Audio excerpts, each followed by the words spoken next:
तो जो trigonometric ratio है, ट्रिग्नोमेट्रिक रेशियो में इस टेबल की ज़रूरत पड़ती है।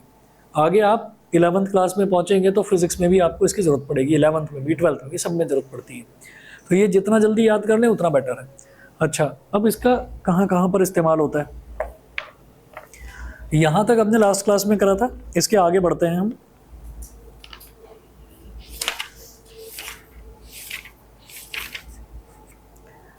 मैंने बताया था work done by a force acting obliquely, ये वाला हम टॉपिक कर रहे हैं। और इसमें अब आप एक क्वेश्चन लिखिएगा, अ child pulls a toy car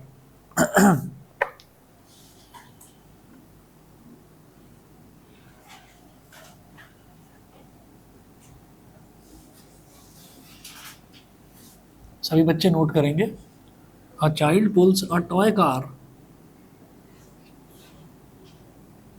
a child pulls a toy car through a distance of 10 meters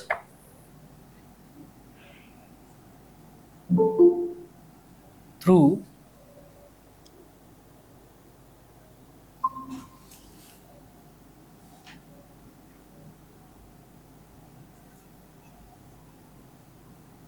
a child pulls a toy car through a distance of 10 meters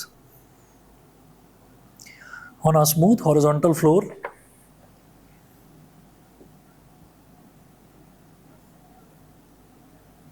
on a smooth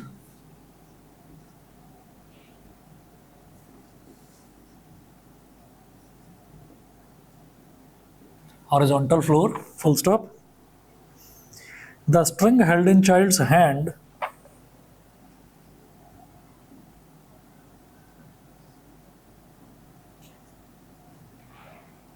the string held in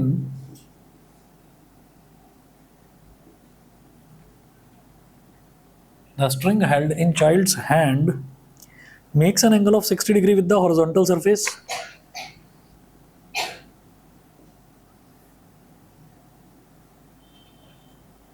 Makes an angle of 60 degree with the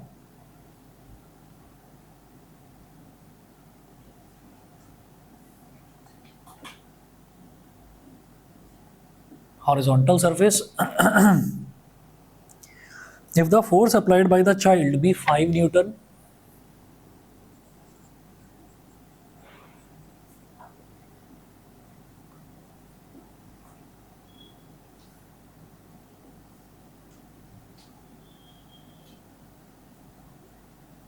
by the child be 5 Newton, if the force applied by the child be 5 Newton, comma, calculate the work done by the child in pulling the toy car. Calculate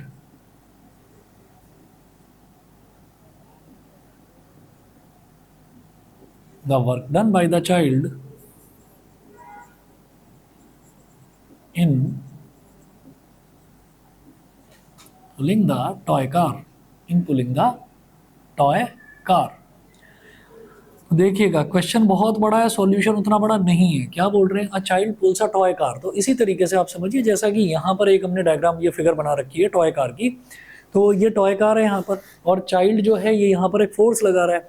वो जो force लगा रहा है वो कितनी लगा रहा है, if the force applied by the child भी 5 न्यूटन, तो जो फोर्स है वो 5 न्यूटन की लगा रहा है, तो F is equal to 5 newton है। F is equal to 5 newton. और वो कह रहे हैं the string held in child's hand, तो चाइल्ड के हाथ में, बच्चे के हाथ में जो स्ट्रिंग है, जो धागा है, वो हॉरिजॉन्टल के साथ में कितना एंगल बनाता है, थीटा, और वो एंगल कितना दे रखा है यहाँ पर 60 डिग्री। तो जब भी कभी हमको कोई एंगल दे रखा होगा, जब भी कभी हमको कोई एंगल दे रखा होगा जो कि नहीं दिया जाएगा, जो कि आपके स्कूल में नहीं करवाया जाएगा, ये नहीं करवाया जाएगा, ये चीज़ नहीं करवाई जाएगी, लेकिन आपको करना है, जो मैं करवा रहा हूँ ये आपको करना है। तो अब क्या होगा, आपको वर्क डन कैसे निकालना है, W is equal to F S cos theta, ये लगाएंगे फॉर्मूला।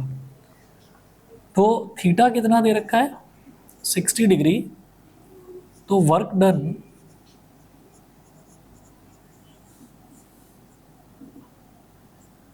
यानी कि W is equal to F S cos theta, F S cos theta, value डालेंगे इनकी सबकी। अच्छा, और वो कह रहे हैं कि a child pulls a toy car through a distance of 10 metre, तो वो जब उसको खींचता है तो कितनी दूरी तक खींच कर ले जाता है, उसको 10 मीटर तक वो खींच लेता है। तो W is equal to F S cos 60 यानी कि 5 इंटू 10 इंटू कॉस 60। ठीक है, तो ये कितना हो जाएगा, 5 10 50 और कॉस 60 की वैल्यू कॉस 60 डिग्री कितना है 1/2। तो कॉस 60 डिग्री कितना है 1/2, तो ये हो गया 1/2, 2 से ये कैंसिल आउट हो गया, तो वर्क डन कितना आ गया 25 न्यूटन। 25 न्यूटन। मेरी बात, हाँ होता है, हाँ करवा रहे हैं क्या स्कूल में? अच्छा ठीक है। एक्चुअली ये जो हमने करा है ना एफ एस कॉस थीटा, ये डॉट प्रोडक्ट का ही रिजल्ट होता है, F vector dot S vector. तो वेक्टर अलजेब्रा अगर आपको करवा रहे हैं तो उसमें तो ये चीज़ काम आती है। ठीक है, कभी कुछ अगर डाउट हो ना, कभी किसी दिन अगर स्कूल ना जा रहे हो तो फर्स्ट हाफ में आ जाना मेरे पास, करवा दूंगा, एक ही दिन में करवा दूंगा सारा। तो ये हो गया 25 न्यूटन। चलिए जी, एक तो ये क्वेश्चन हुआ। इसके बाद ये मैंने ठीक लिखा है क्या? वर्क डन की यूनिट जूल होती है, जूल करो इसको, है ना। फोर्स की यूनिट होती है Newton. 25 joule.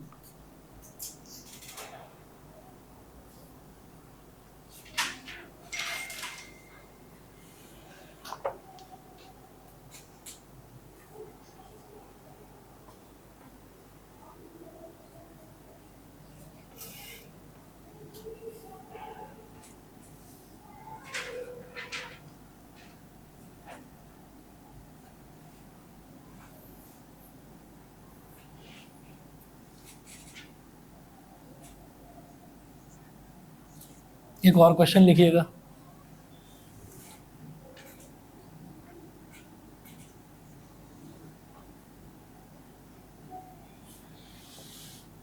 Calculate the work done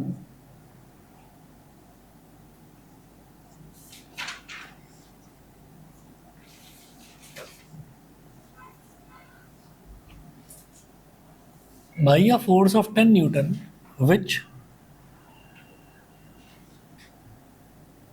displaces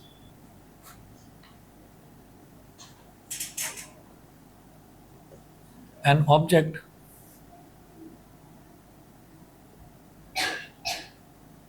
to a distance of 10 meter, comma, if the force is applied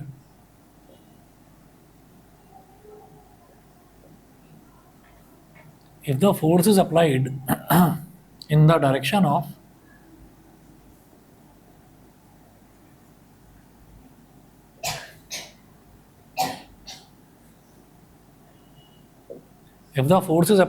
the direction of displacement. इस बार क्या है कि फोर्स जो है ना वो उसी डायरेक्शन में लगाई जा रही है जिस डायरेक्शन में डिस्प्लेसमेंट है, पानी चाहिए है। तो if the force is applied in the direction of displacement, मतलब एक कोई ऑब्जेक्ट है,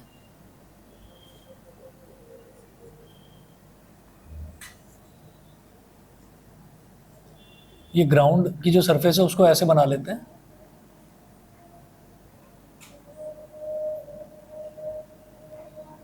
तो एक कोई ऑब्जेक्ट है, यहाँ पर फोर्स लगाई जाती है ऐसे। अब ये फोर्स कितनी लगा रहे हैं 10 न्यूटन की, और इसका डिस्प्लेसमेंट जो है ना एस, वो भी इसी डायरेक्शन में है। वो कितना हो रहा है 10 मीटर। ठीक है, तो जिस डायरेक्शन में फोर्स लग रही है उसी डायरेक्शन में डिस्प्लेसमेंट हो रहा है। ठीक है ना, वहाँ पर क्या था कि फोर्स और डिस्प्लेसमेंट में कितना एंगल बन रहा था 60 डिग्री। यहाँ पर आप ये देखिएगा कि जिस डायरेक्शन में फोर्स है, फोर्स भी इसी डायरेक्शन में है, डिस्प्लेसमेंट भी इसी डायरेक्शन में हो रहा है, तो क्या दोनों के बीच में कुछ एंगल बन रहा है? नहीं। तो दोनों के बीच में कुछ एंगल नहीं बन रहा है, तो कितना एंगल बन रहा है 0 डिग्री। ठीक है, और जरा देखना cos 0 डिग्री कितना होता है 1। ठीक है, तो यहां पर आप लिखेंगे एफ एस कॉस थीटा, तो एफ कितना है 10, एस कितना है 10, और cos 0 डिग्री, cos 0 डिग्री हो जाएगा 1, तो 10 इंटू 10 इज 100 जूल। ठीक है, तो अगर आप ये फॉर्मूला स्कूल में अगर कोई भी वर्क डन का क्वेश्चन आता है और अगर आप ये फॉर्मूला लगाते हैं तो टीचर उल्टा इंप्रेस हो जाएगा कि हाँ आपने कुछ एक्स्ट्रा पढ़ रखा है। ठीक है ना, एक्चुअल फॉर्मूला यही होता है एफ एस कॉस थीटा। ठीक है। तो अगर मान लीजिए आपको कुछ एंगल दे रखा है, अगर एंगल दे रखा है तब तो आपको कॉस थीटा यूज़ करना ही करना है, और अगर एंगल नहीं दे रखा है तो भी आप ये फॉर्मूला लगाइए और आप थीटा की जगह लिखिए 0 डिग्री। कॉस 0 डिग्री आपको पता है 1 होता है, ठीक है। आपके सिलेबस के हिसाब से टेन थीटा की और साइन थीटा की आपको ज़रूरत नहीं पड़ेगी, तो आपको पूरी टेबल की ज़रूरत अभी नहीं पड़ने वाली, पर कर लो पूरी टेबल अभी हाथ के हाथ तो ज़्यादा बेटर है। मैंने आपको तरीका बताया भी था करने का, ठीक है ना। अगर नहीं याद है तो मैं बता देता हूँ। हमने इस तरीके से लिया था कि यहाँ लिखेंगे 0 1 2 3 और 4, 0 1 2 3 4 ये, फिर चारों नंबरों को, पांचों नंबरों को 4 से डिवाइड कर देंगे। 0/4, 1/4, 2/4, 3/4, 4/4, फिर चारों पांचों का अंडर रूट ले लेंगे।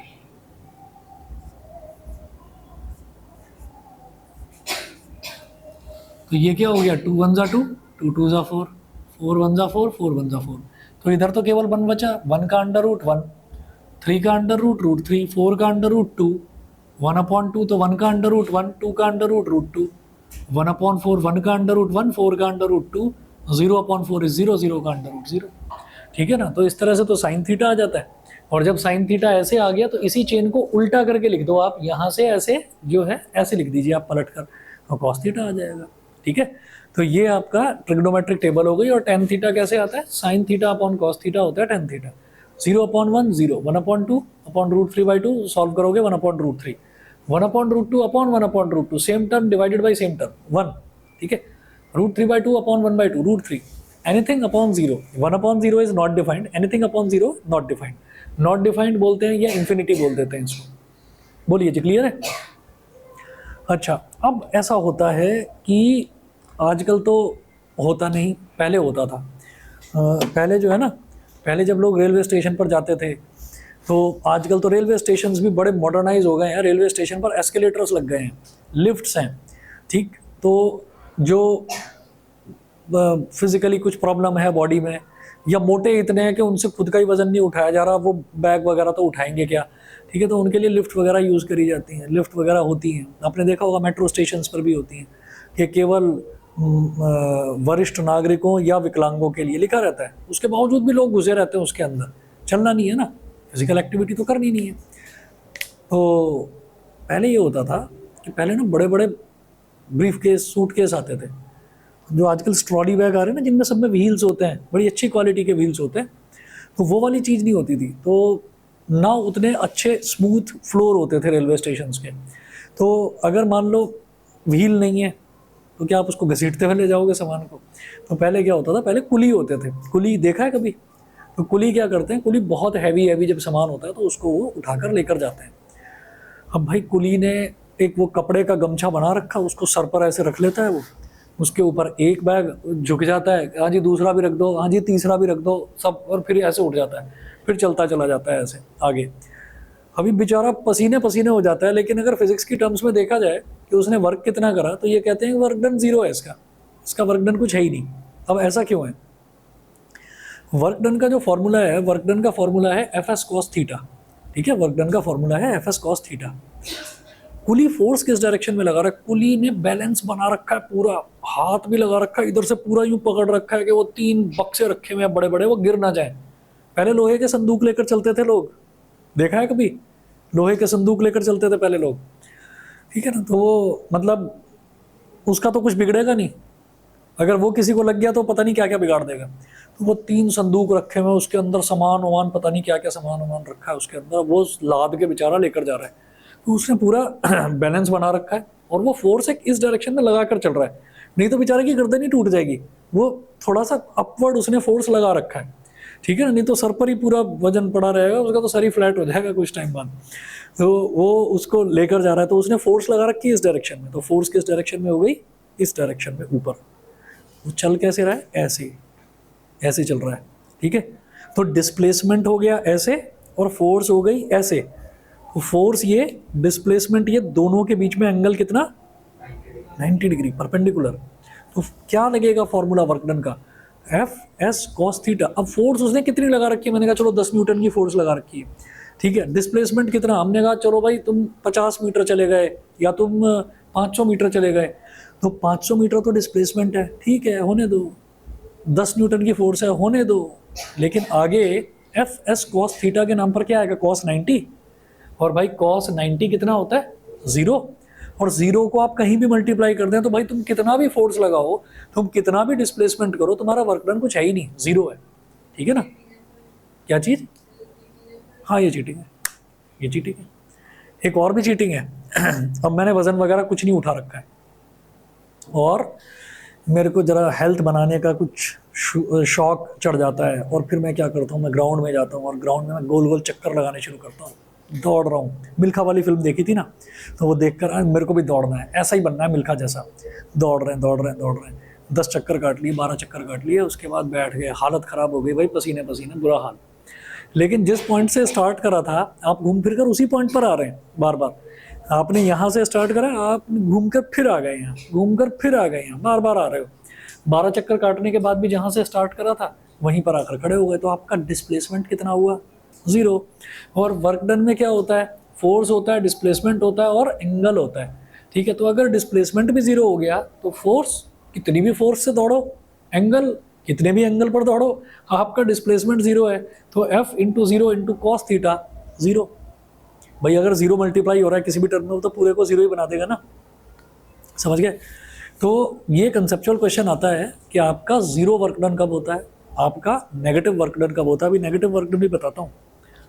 ये जो हमने लिखा है ना, कॉस का जो टेबल बनाया है, इसमें एक चीज़ और नोट करके लिख लेना,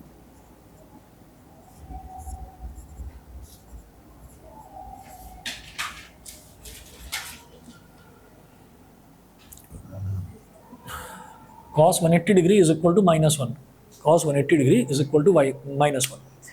ये करने के बाद में ये नोट कर लीजिए पहले सभी बच्चे,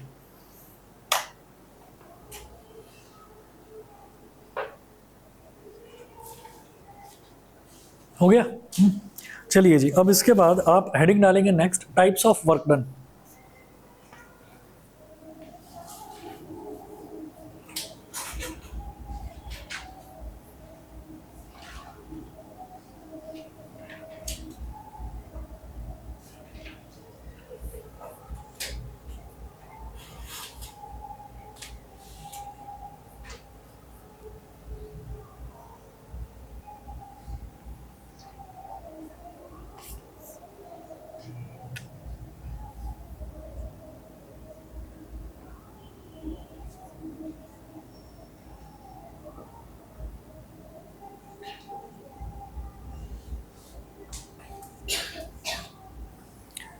types of work done, types of work done में लिखेंगे वर्क डन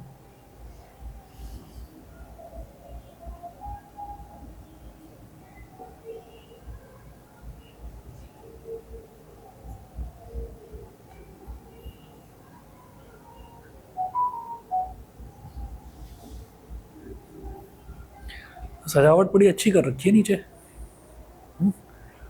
गर्म पानी पीना।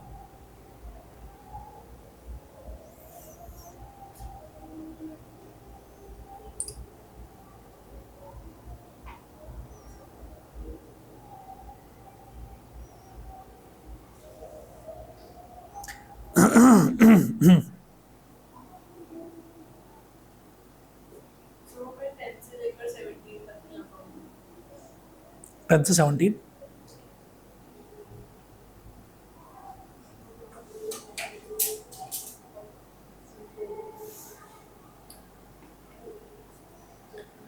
तो work done can be of 3 types. पहला है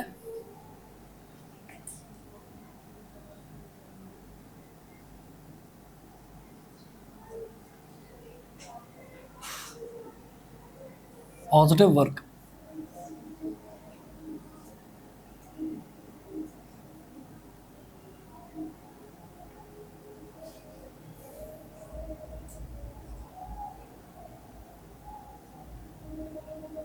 whenever the angle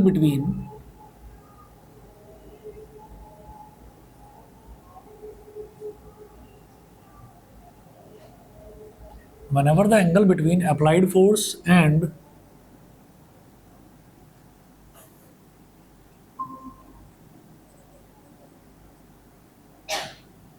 displacement is acute,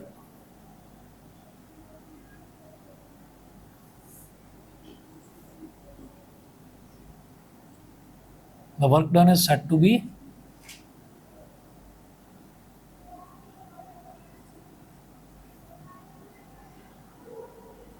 positive, that is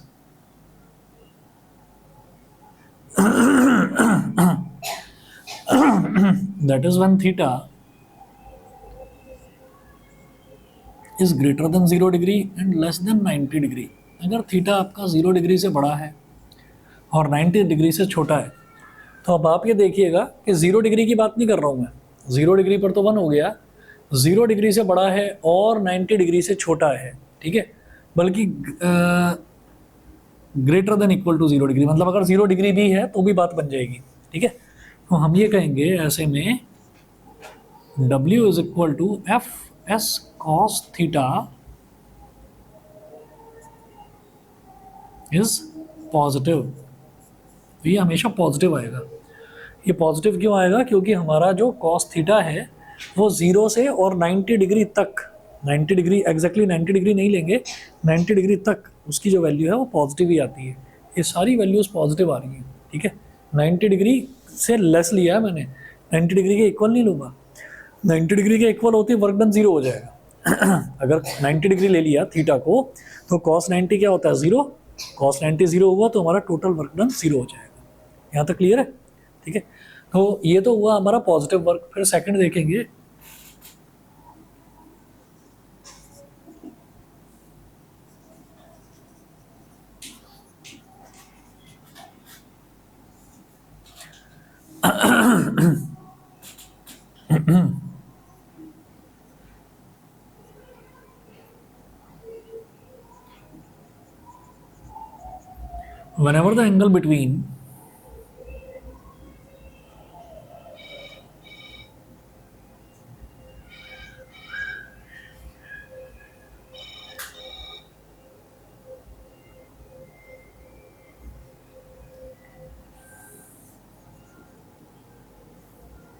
whenever the angle between applied force and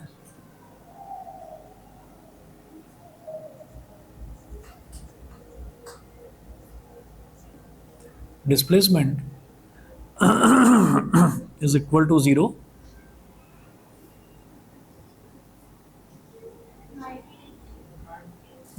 is equal to 90 degree,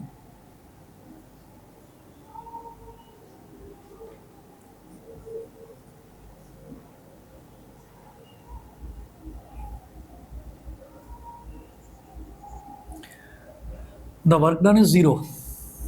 तो ऐसे दिखाइए कि फोर्स तो ऐसे लग रही है और डिस्प्लेसमेंट इस डायरेक्शन में हो रहा है।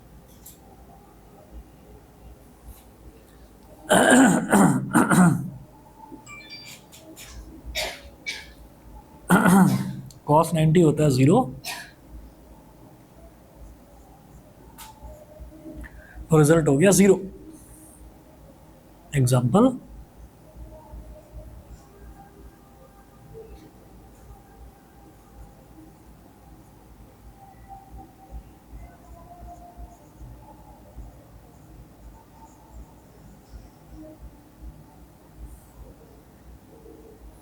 work done by a coolie on the luggage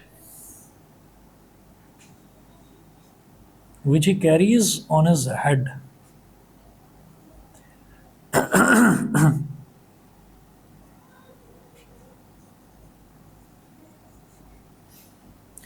तो लगेज पर कितना वो काम कर रहा है? आप ये कहेंगे कि नहीं नहीं लगेज की बात नहीं कर रहा हूँ मैं, तो ये बात कर रहा हूँ कि उसने खुद टोटल वर्क कितना करा।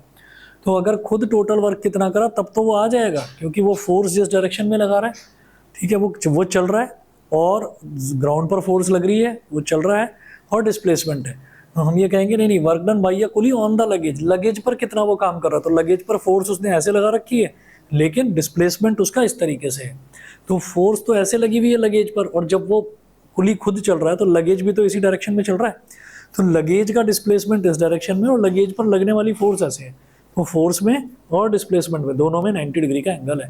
तो W क्या हो जाएगा? एफ एस कॉस 90, कॉस 90 0, तो ये कहलाएगा नेगेटिव 0 वर्क, ठीक है। तो पॉजिटिव वर्क हो गया, 0 वर्क हो गया। तीसरा होता है negative work.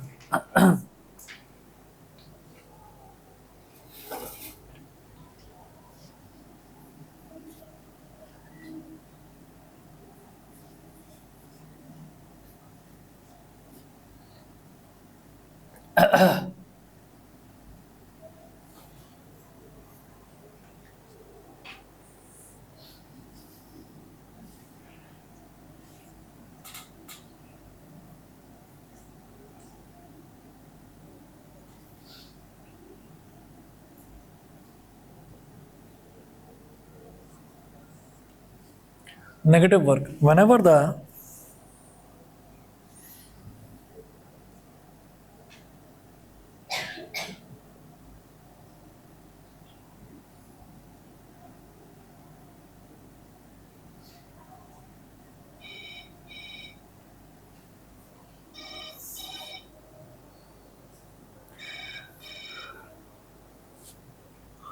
angle between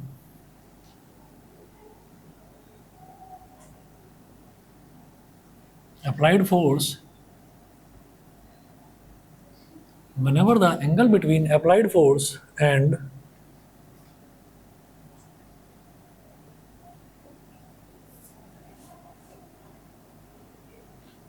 whenever the angle between applied force and displacement is obtuse,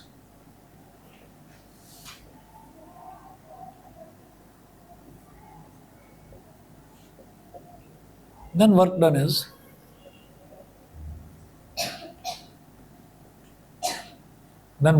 negative. तो वर्क डन नेगेटिव होता है, that is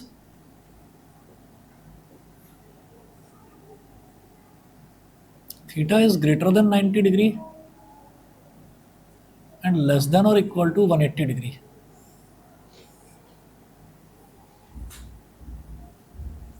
for example,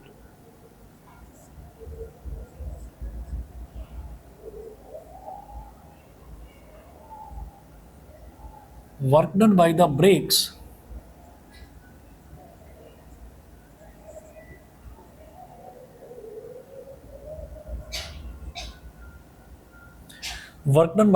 of a moving car. अब अगर एक बात देखिएगा कि अगर कार चल रही है तो कार तो इस डायरेक्शन में जा रही है, ठीक है.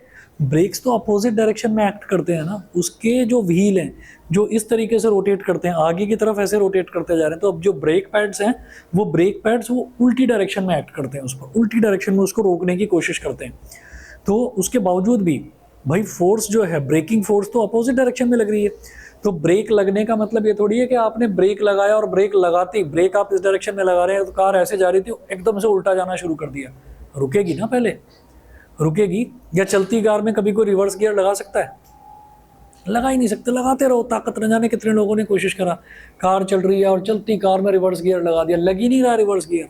क्यों नहीं लग रहा है? रिवर्स गियर लगेगा ही तब जब कार आपकी रुकी हुई होगी, तब वो आप उसको उल्टा ले जा सकते हो. तो ऐसा होता है कि कार तो चल रही है और आपने ब्रेक लगा दिया, तो ब्रेक क्या काम कर रहे हैं? ब्रेक उस पर उल्टी डायरेक्शन में काम कर रहे हैं, लेकिन उसके बावजूद भी कार धीरे धीरे आगे की तरफ जा रही है. यानी कि ब्रेक तो इस डायरेक्शन में काम कर रहे हैं और कार इस डायरेक्शन में जा रही है. तो दोनों के बीच में एंगल कितना बन रहा है? 180 डिग्री. ठीक है.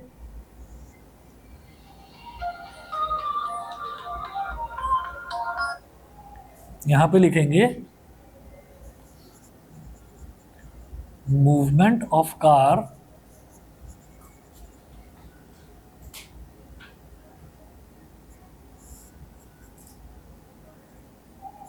और ऐसे यहां पर लिखेंगे अप्लाइड ब्रेक्स.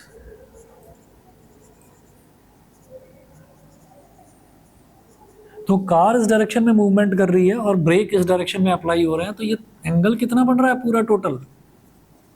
180 डिग्री. ठीक है. तो theta is equal to 180 degree हो गया. देयरफॉर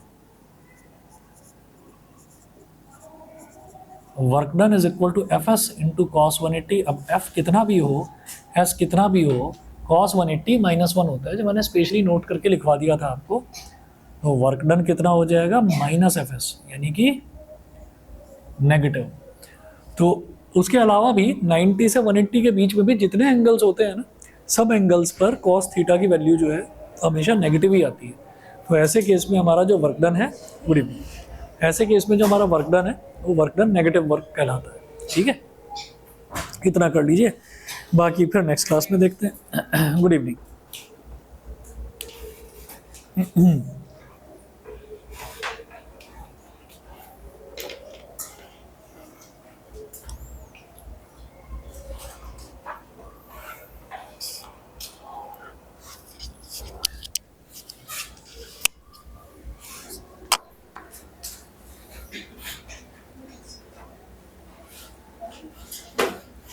हमारे यूनिवर्सिटी कौन सा है बताया नहीं।